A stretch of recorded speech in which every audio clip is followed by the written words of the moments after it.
পেছনে বৌদি দিদি সবাই আছে, সবাই আমাকে দেখে একটু পালাবার ভাব করেছিল, কিন্তু পালাতে আমি কাউকেই দিইনি। মন্দিরে এসছে আর আমার সঙ্গে কথা না বলে চলে যাবে, এমনটি হতেই পারে না। আমি এখানকার যে পুরোহিত ওনাকে ডাকছি। দাদা এসে গেছে। এই যে আমার দাদাকে এতক্ষণ ডাকছিলাম, দাদা চলে এসে। দাদা নমস্কার। আপনাকে ডাকতে ডাকতে আমি তো বুড়ো হয়ে যাচ্ছিলাম। আপনি কি ইয়াং করলাম এখন? আমাকে ইয়ং করলেন? ইয়াং করলাম। দাদা আমাকে ডাকতে ডাকতে আমাকে ইয়ং করেছেন। দাদা ইয়ং, আমিও ইয়ং। আরে 70 হয়েছে তো কি হয়েছে, কি সমস্যা? না না না, 70 হয়েছে তো কি হয়েছে? আরে বয়স তো ক্যালেন্ডার পার হবে, আমরা তো আমাদের মতনই আছি। দাদা কিন্তু ভগবানের কাছে সুন্দর মানে প্রার্থনা করেছেন। উনি শুধু ওনার জন্য বলেনি, উনি সবার জন্য বলেছে আমাদের সুন্দরভাবে যেন রাখেন, আমরা সুন্দরভাবে সৃষ্টিকর্তার উপাসনা করে যেতে পারি। দাদা আপনি এখানে কত বছর ধরে এই মন্দিরে আছেন? আমি আছি এখানে অনেক বছর ধরে আছি।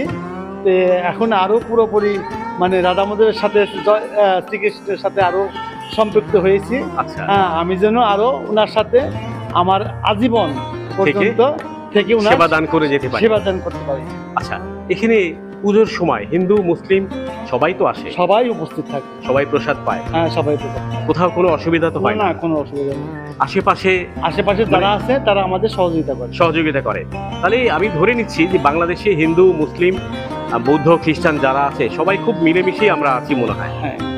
আর পুজোর সময় মুসলিমরাও আসে, ওরাও প্রসাদ নেয়, ওরাও মানে উৎসবে যোগ দেয়। দেবে তো? অবশ্যই। তার কারণটা হচ্ছে আমরা সবাই ভাই ভাই এবং একই দেশের নাগরিক, আমাদের এখানে কোনো বিভেদ তো নাই। খুব সুন্দর আছি।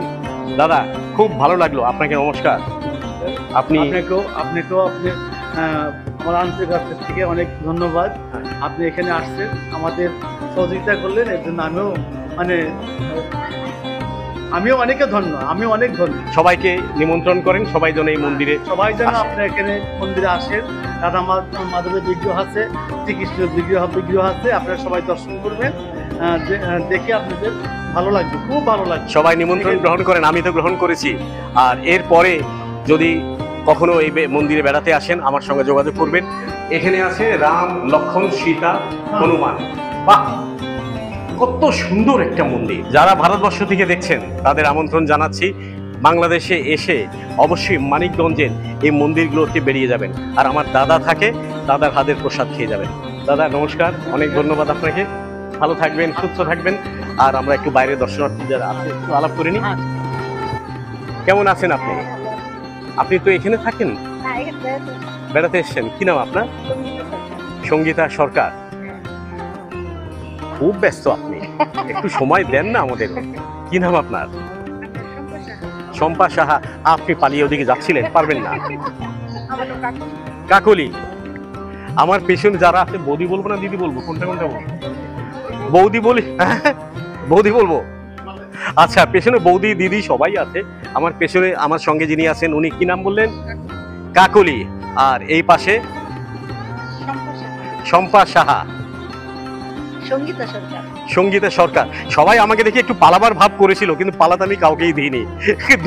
মন্দিরে এসছে আর আমার সঙ্গে কথা না বলে চলে যাবে, এমনটি হতেই পারে না। খুব ভালো লাগলো আপনাদের, অনেক ধন্যবাদ। এই মন্দির থেকে আপাতত বিদায় নিতে হচ্ছে। আগামীতে দেখা হবে আরেকটা মন্দির অথবা মসজিদ অথবা কোনো গির্জায়, কোনো প্যাকেটও দেখা হয়ে যেতে পারে। ততক্ষণ পর্যন্ত ভালো থাকুন, সুস্থ থাকুন, আমার সঙ্গে থাকুন আগামী এপিসোডে।